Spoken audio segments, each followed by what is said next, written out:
got the new fancy mic here. You hear some feedback already. All right, so we're going to see how this works. And it is getting a little bit colder out. As you can tell, my wife told me to make sure that I have to put more clothes on because it's getting colder, so I wore a tie today. And I had an interesting experience while working on this sermon for this week for you. Have any of you ever made a mistake in planning something?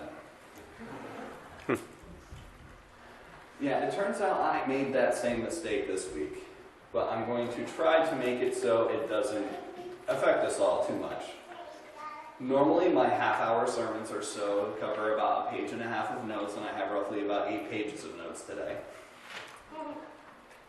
I'm going to try to make sure that the notes don't actually transfer into the time that it takes. And all of you who know me know that I don't really follow my notes anyway. I kind of speak from the heart and from what I remember in preparing. So that's the good news. Anyway, who remembers what we were talking about for the last couple of weeks? All right.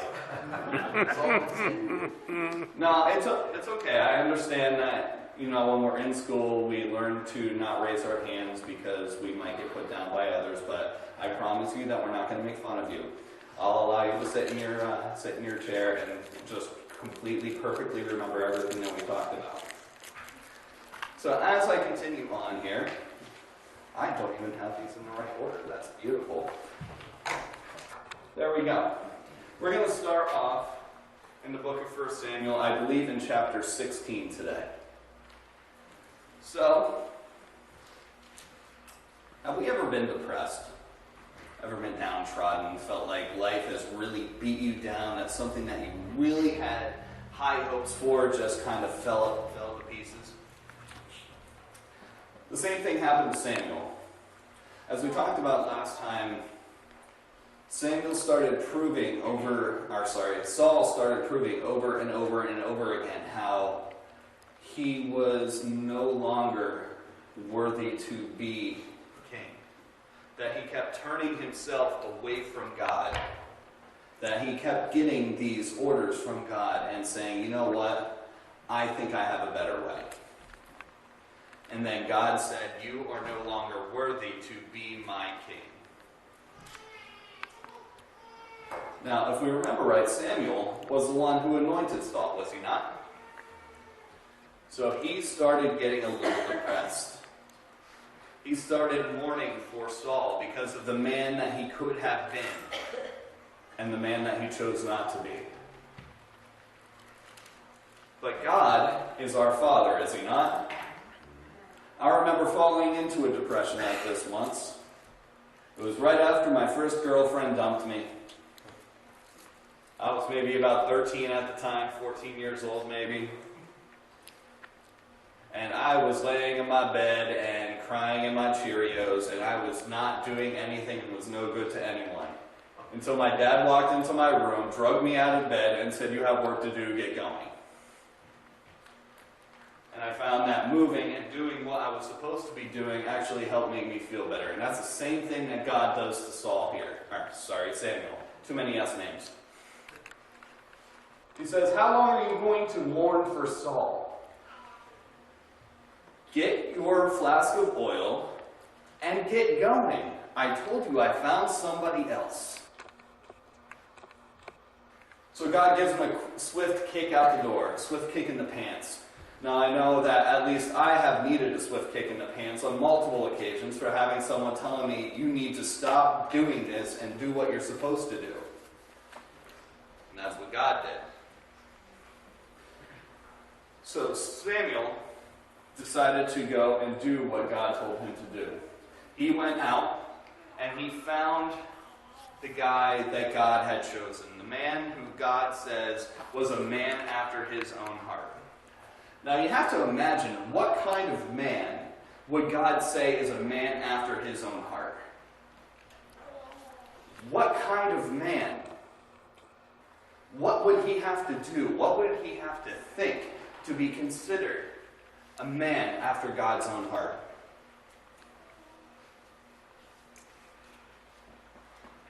So now I completely lost myself here. There it is. So he goes to a land and finds a man named Jesse.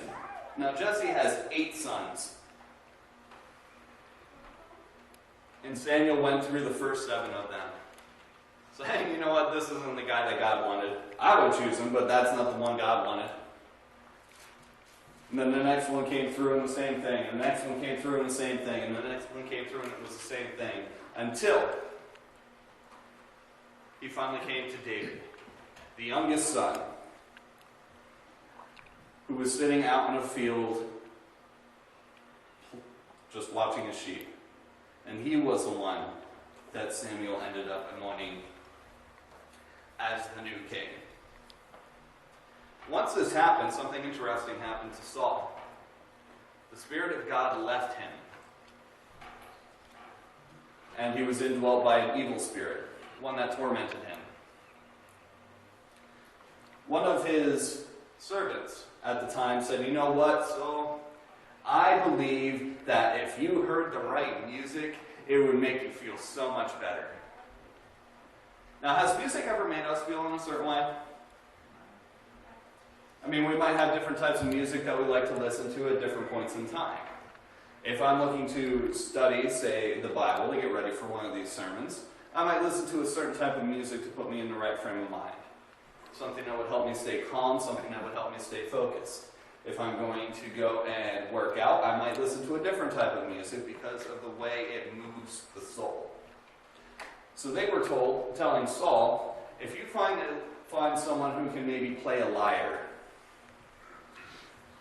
then maybe the music that this man plays would help you feel better. Now, if we think back just a little bit, back to my other sermon, which I know that you perfectly remember, what was one of the things that a king was able to do? What was one of his rights? He had quite a few rights. He could get 10% of everything that a person owned. He could choose who he wants to go out and fight in front of his chariots. He could also choose his own servants from the sons and daughters of the people of Israel. It just so happens that God has a sense of humor, and he leads Saul to choosing David, the one who was meant to replace him, to come in to be the man to play the lyre for him.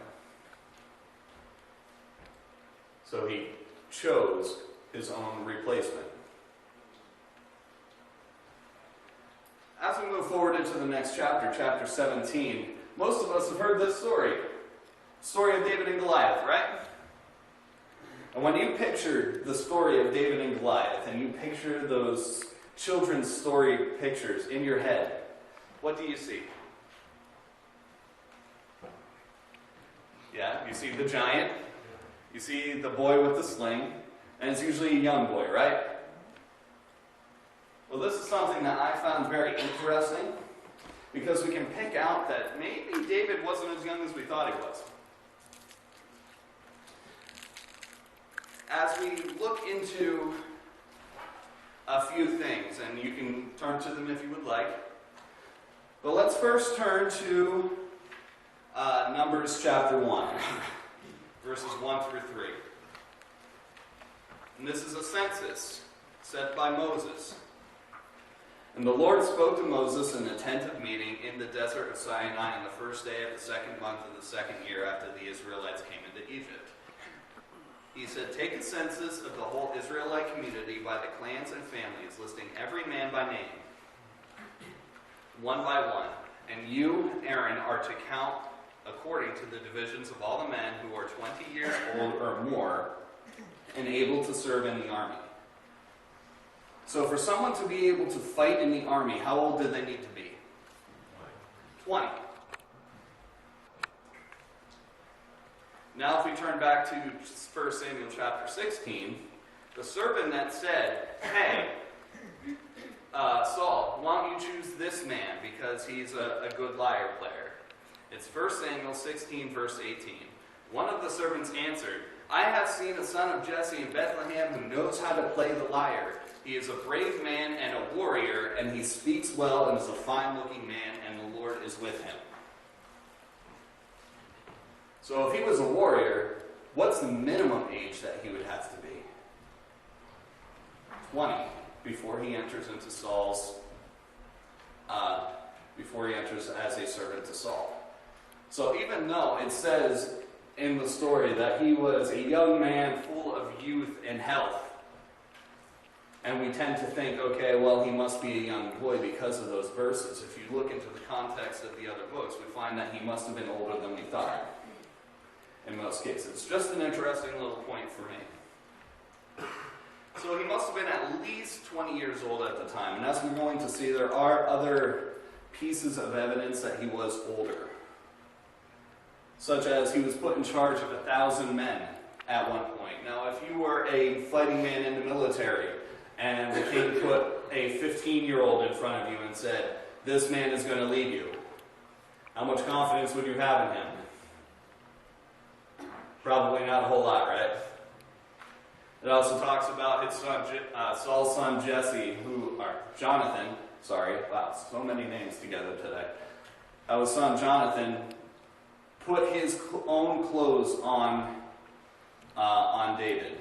And at the time, Jonathan was probably in his 30s. So if his clothes fit David, he must have been at least fully grown. And the same thing when Saul hands him his armor to go out and fight Goliath.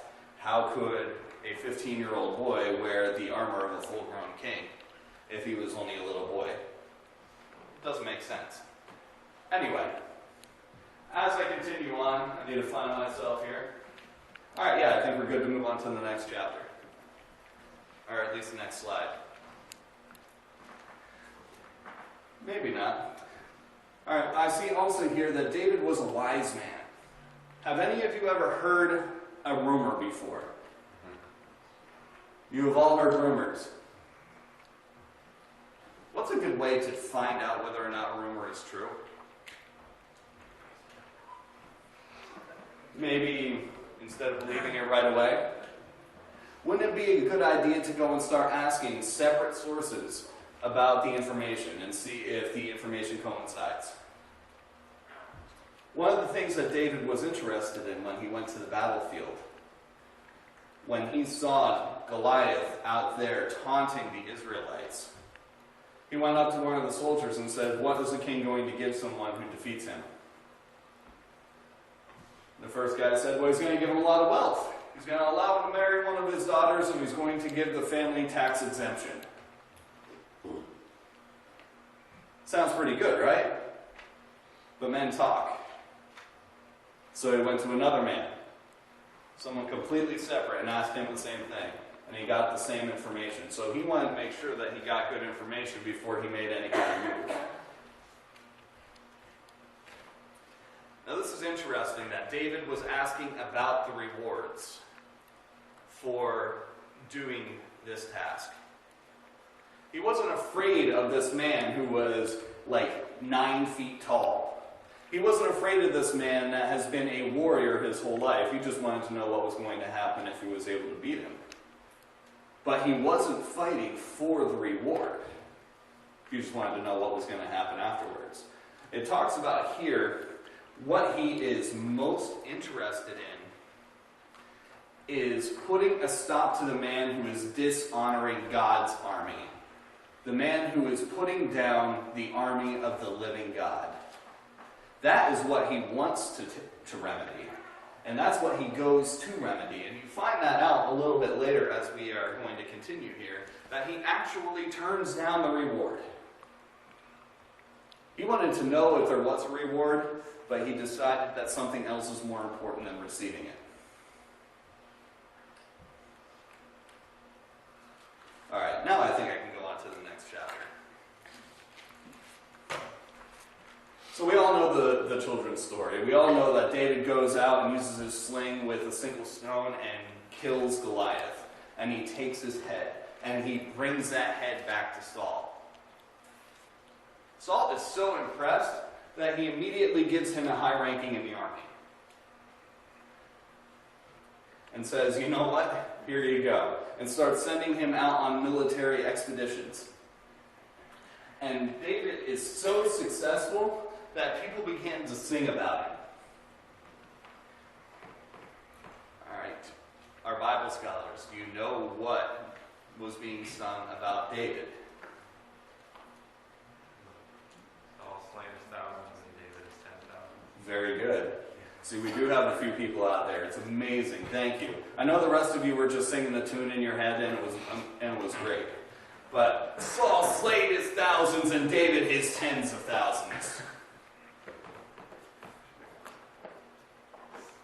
That sounds like a pretty good thing, right? They're praising Saul and they're saying, hey, David's better. How did Saul treat that?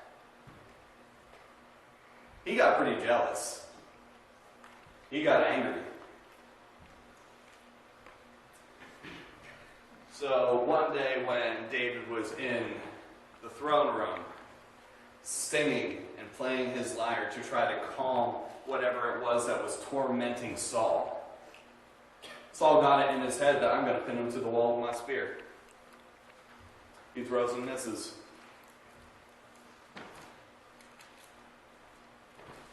We complain about our bosses. That they might be mean, or they just don't understand, or they're slave drivers. But I can honestly say that I've never had a boss try to run me over with a forklift. How many of you would leave a job if that's what happened? If your boss tried to kill you? I think that would be a good reason to leave a job, but David doesn't.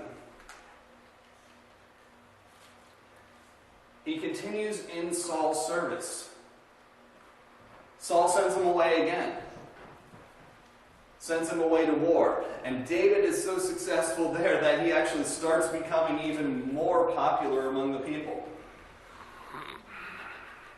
But then Saul has an idea. You know, if I can't defeat him, and I don't want to raise a hand against him because he hasn't technically done anything to me, except for what I've asked, I'm going to try a different tactic. I'm going to try women.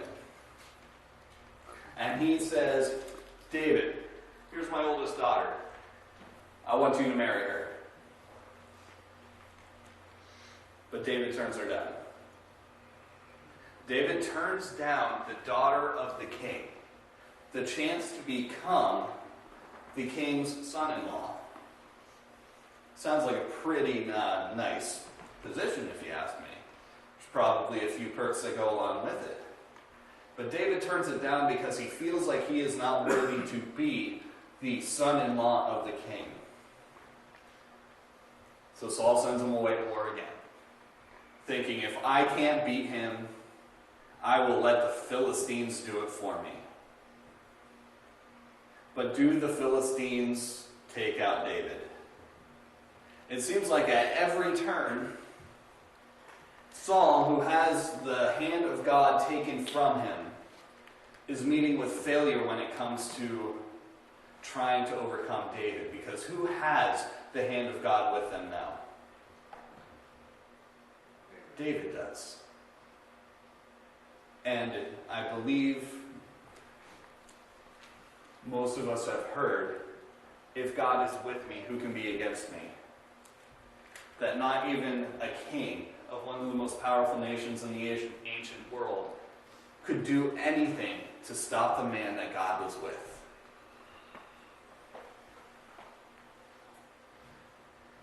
So Saul tried again, thinking maybe, just maybe, it was the wrong woman.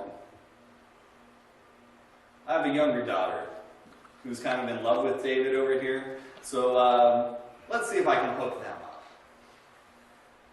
David initially turns down the second marriage offer because, again, he doesn't feel like he is worthy of being the son-in-law to the king. But Saul comes back with a counteroffer. If you bring me 100 foreskins of Philistines, I will say that you are now worthy to marry my daughter. That is my marriage price. Now, gentlemen, if you heard that there's a guy going around and collecting foreskins from the people from your village, is that going to make you want to fight just a little bit harder? That does not sound like a pleasant thing to go through. And it's not one that many people are going to be giving up willingly. But David not only comes back with 100 foreskins, he comes back with 200 foreskins. Now, when the people hear about this and how David is not only meeting the king's expectations, but going above and beyond by double, he's become pretty well known. And they are still singing their songs about it. And moving on into chapter 19, we get more of the same. Saul keeps sending David out to war. David continually comes back successful, and he is becoming more and more famous. Saul, not liking it and knowing, hey, I am a warrior, even though at this point Saul is roughly about 72, 73 years old, according to some of the experts out there. He tries to pin David to the wall again. David evades, and David escapes.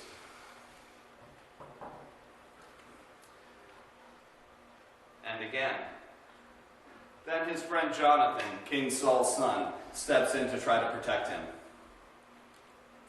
And with that, David is able to escape. He's able to take his men and flee.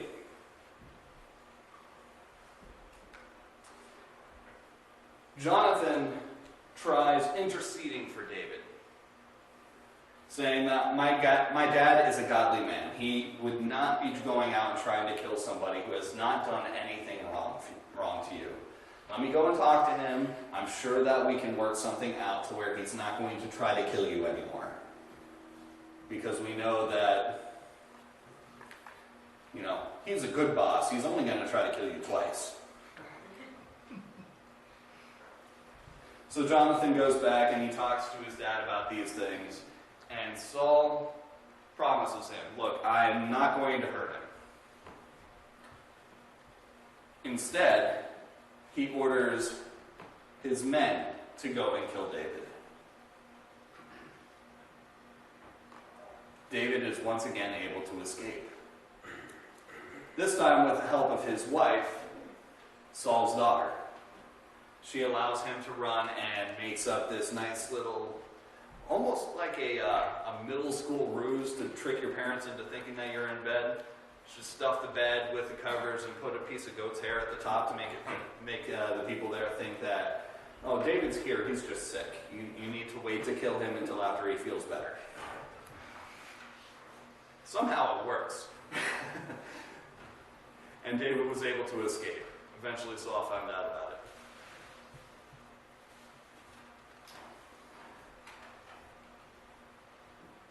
Once again, David comes back because he is true to the man who God put in charge.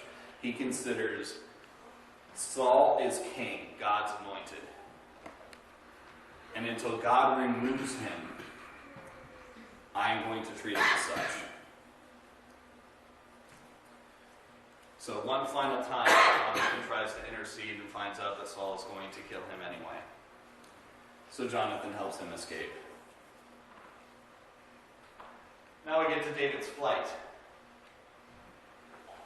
Now, even though this takes up maybe 3-4 chapters worth of time in the story, in this book of 1 Samuel, it's spread out over a time period of roughly about 7 years. But have you ever been in a situation where you were desperate and you have made poor decisions? David was desperate at this time because he knows that his boss is coming for him. I'm still working for him. But my boss is coming to kill me. He's tried to kill me 3, 4, 5 times now, and I just need to get out of town. I'll continue doing my job from someplace else. So he runs. And he comes to a temple. And he talks to the guy there and says, hey, look, I'm on a secret mission. Sounds like a pickup line. I'm on a secret mission. I had to leave in such a hurry that I don't have any provisions. I have no food, I have no water, I have no weapons. But I'm going to be meeting my men in a secret place, so hush, hush. So he's able to get food from this priest. But they only have one weapon in that temple. And it is the sword of Goliath. It's a rather unique sword. It's described in the Bible as being one of a kind. There is no sword like that. I'll take it. So now that David has food, and now that he has a weapon, he decides to run to some place where they will give him help. So he runs to Gath, a territory that is owned by the Philistines. Not only is it a territory owned by the Philistines, but it was also the hometown of someone rather famous. It was the hometown of Goliath. So, we can say that maybe he was making some poor decisions here. One of the most famous generals of the enemy country, the one who has killed our hometown hero, shows up in town wearing the sword that he stole from the man he killed. And he goes to the king and says, hey, can I have some help? And the servants go to the king and go to talk to him about how David had just showed up in town and he's asking for help. It was at this point that David realized that he made a mistake. Have you ever realized you made a mistake but it was too late? Have you ever come up with a really off-the-wall way of trying to get out of trouble? Now David, the man after God's own heart, he comes up with a rather off-the-wall kind of idea to get him out of trouble. He pretends to be insane. He starts drawing on walls and on doors and drooling. It says he lets spittle roll down his chin. Now, just kind of picture that for a moment. Someone who is super famous, someone who is considered to be a warrior. That would almost be like Sylvester Stallone walking up into town and deciding that he's going to color on a wall and hang off of a fence while banging his head and acting like a monkey. There would be a little bit of a disconnect between what you saw and what you knew of the person, wouldn't there? That's kind of what happens here. The king comes down and takes a look at him and says, what do you bring this madman to me for? Am I so short of madmen in my country that you need to give me another one? Somehow, David's ruse works, and he decides to go and hide. This time he decides to hide in the caves.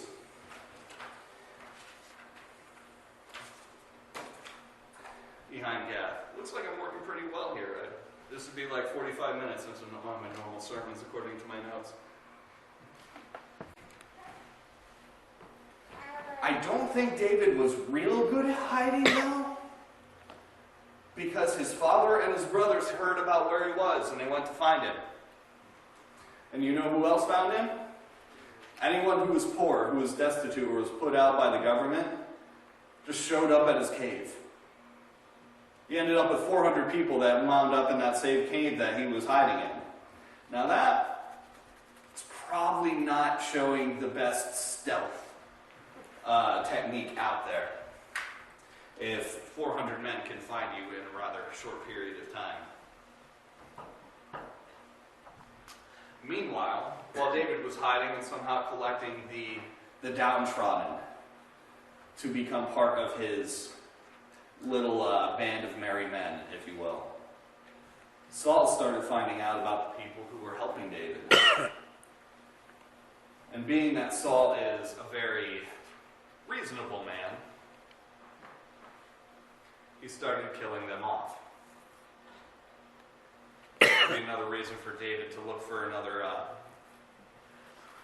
another job, another place of work. But David, being the man that he was a man after God's own heart. Even while hiding, while running from Saul, trying to protect his life, he saw that there was a town being raided. And he couldn't just stand by and watch people get hurt. So he decided to go and help them. But not until he prayed and asked God if it would be a good idea. So after getting God's approval, David went and he was able to save the city. But unfortunately, in saving a city, being a famous man in a foreign land, that's some kind of news that might travel, correct? And somebody else hears about how David's going around and saving cities in a foreign country. So who do you think comes looking? Here comes Saul. Saul actually almost catches David. Him and his armies are charging in, coming right up on David's heels. But once again, God, I believe, steps in. It doesn't say he steps in specifically here, but he says that a messenger runs up to Saul and says, hey, the Philistines are attacking way back there. They're attacking our lands. So Saul needs to give up the pursuit and go back to protect the lands that the Philistines were attacking, allowing David to be safe once again. David and his men once again go in hiding.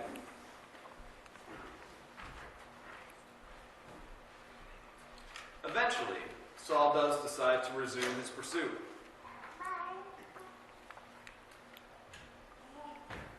Have any of you ever been on a long road trip? Have you ever been on a road trip where you didn't know exactly where you were going? You know, in the days before GPS? So some of you young people think that GPS has always been around, but I had to use a map at one point in my life. When that happens, occasionally you need to make a pit stop because you had one too many big gulps at the 7-Eleven. And this happens to Saul. He decides to make a pit stop at a cave. Just so happens to be the same cave that David and his men are in. And his men are telling him, David, right there is your enemy. There is the man who has done all of this to you. There is the man who has been trying to kill you for this amount of time. We should just end it now. But David doesn't. This is far be it from me to lay a hand on God's anointed. He respected the man that God put in charge so much that even though God had taken away that right from him, that he didn't believe that he had the right to remove him from that position. So instead, he concocts the plan to cut off a corner of his robe. And then he's going to wait until Saul goes outside. Once Saul's outside, he calls out to him. He says, hey, look, I got a corner of your robe. I could have taken you out, but I didn't. I'm being a little more cocky than he was because it says he fell prostrate on the ground when he was talking to Saul. He was letting him know that he had the power to do something, but he chose not to. He was being meek. And that is the big difference between someone being meek and being weak, is a meek person has the power to do something but chooses not to. He was very accurately portraying what Jesus was. How many times in Jesus' life did he have a chance to absolutely destroy his enemies? But instead he chose not to. He had the power to, but he chose not to use it.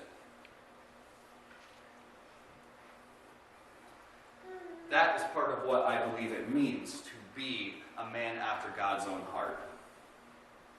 To do the same things that God would, that God had proven that he has done over and over again. And because of the kindness that David had shown him by not killing him, Saul decides to let him live another day.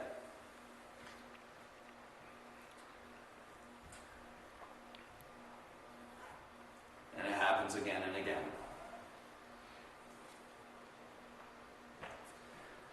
All right, moving into chapter 25, it talks about how David comes about one of his wives. It's a very touching tale because we need to have a beauty to rescue in every man's story, don't we? In this case, the beauty rescues David first, and he just returns the favor. Moving into chapter 26, we see Saul again pursuing David. With how many times this man has failed to kill David, with how many times David has proven that he is with God, and God's not going to allow him to do anything, Saul's going after him again. At this time, David sees him when his army is making camp. And again, what do you think David's men told him? Can't we just end this now? Wouldn't it make sense? The man is sleeping right there. He has possibly the worst guards that I've ever seen. We could just walk right up to him and pin him to the ground right there. And it's done. It's over with and we can go home. But Saul is God's anointed. He is the chosen leader that God had put in front of Israel at that time. And David, being the man that he was, a man after God's own heart, in the same way that Jesus could have overturned the Roman government when he came but chose not to, David decides that, no, I'm not going to kill him. I'm not going to touch him. Instead, let's prove once again that we are able to do something, but we chose not to. So Saul keeps his spear and a jug of water right next to his head. Go in there and take the spear and this jug of water. So they did. And the next morning, instead of calling out to Saul this time, he decides to call out to Saul's head bodyguard, Abner. So say, Abner, what's your job, man? Isn't it your responsibility to protect the king, to protect the Lord's anointed? When Abner calls out, yeah, that's what I'm doing. It's like, then where are the king's spear? Where is the jug of water that he kept by his head? And David produced both. At that point, Saul realizes who's talking. And once again gives David the freedom to be able to live.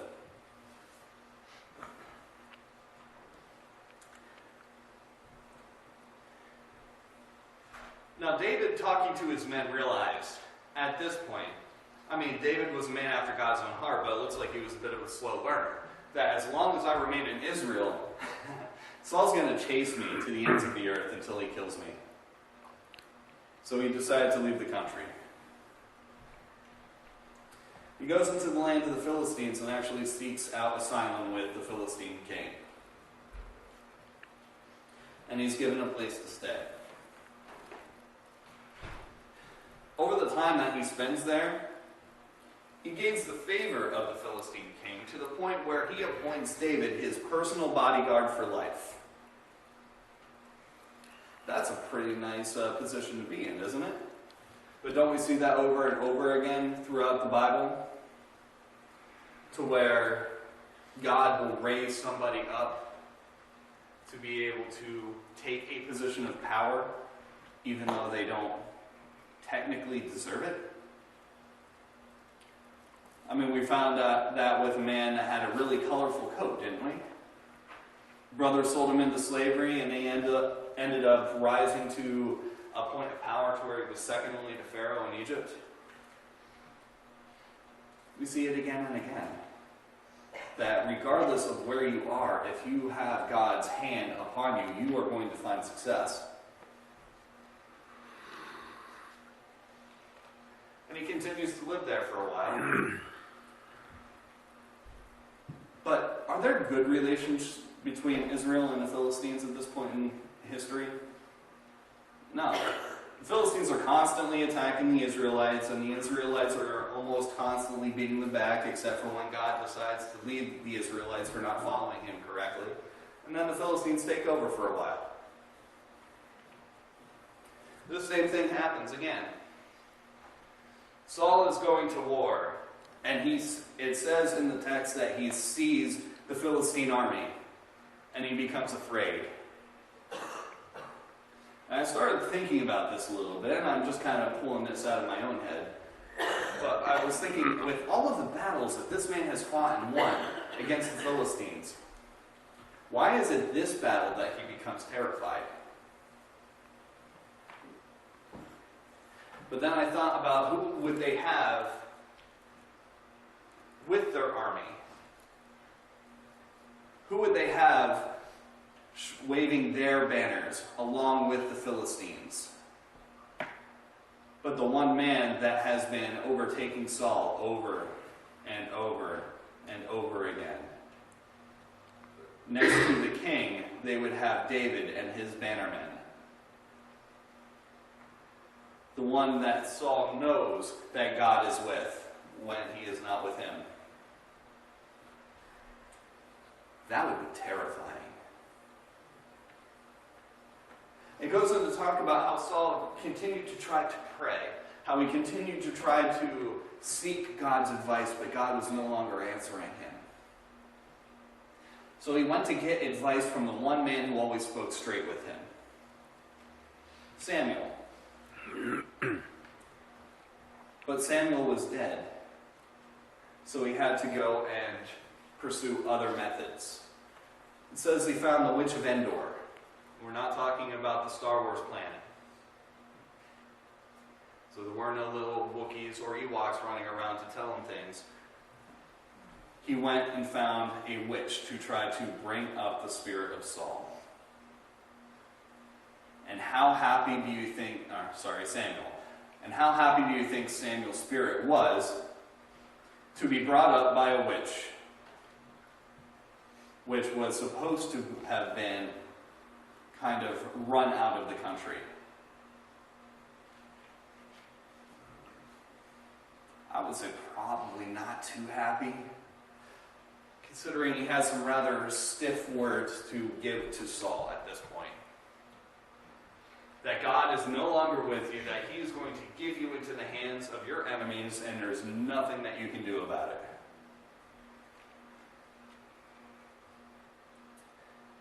So Saul goes to battle. But before Saul goes to battle, God does something for David.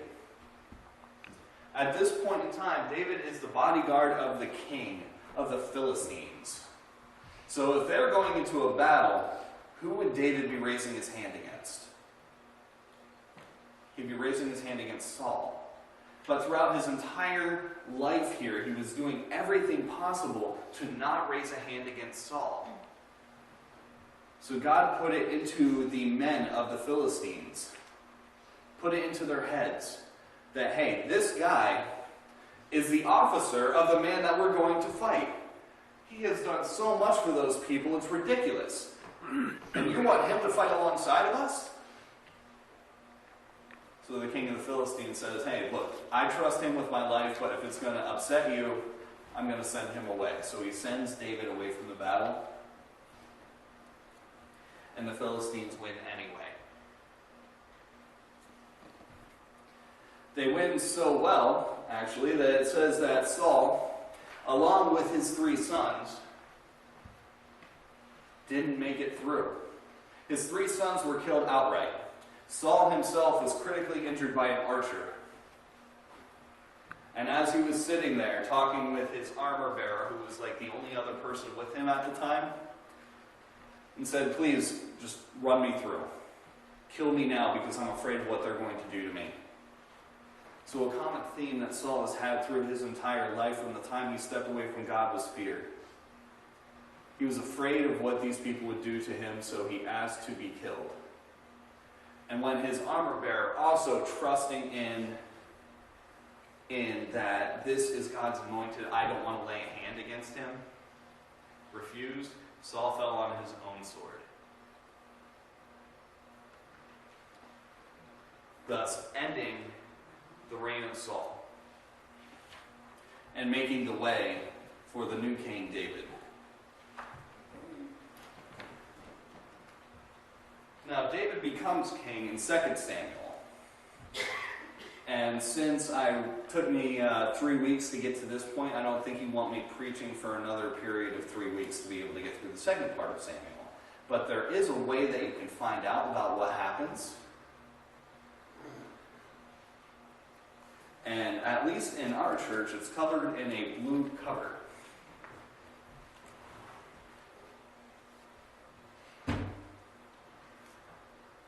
When reading through the Bible, God is going to reveal different things to different people. Depending on where you are in your life, you may read something for the 30th time and receive something different from it that you have never received before.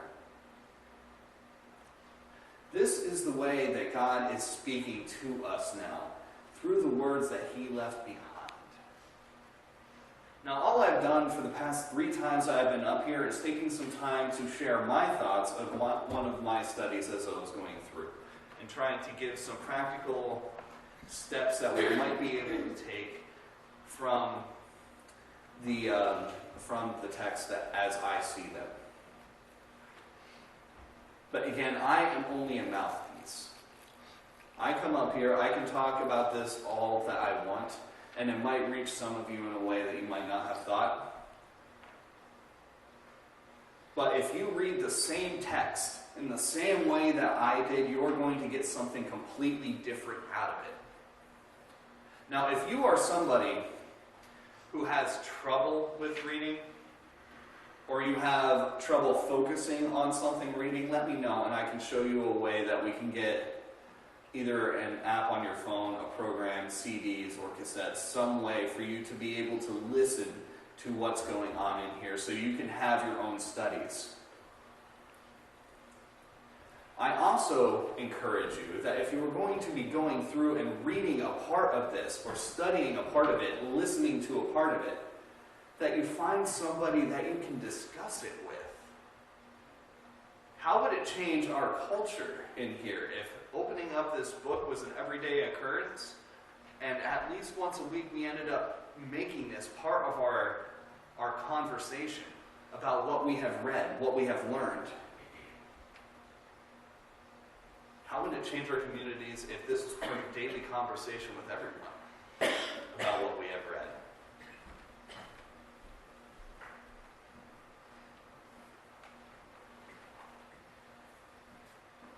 So with that, I think I'm going to end in a prayer.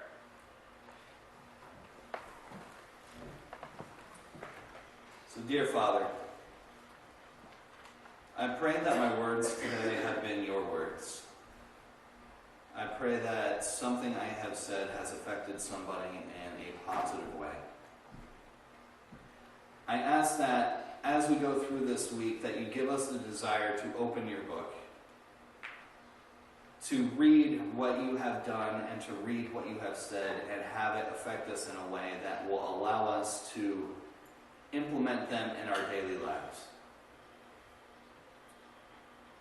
I ask you to give us a heart like David, to become men and women after your own heart, so that way we can treat those who wrong us in the same way that you have.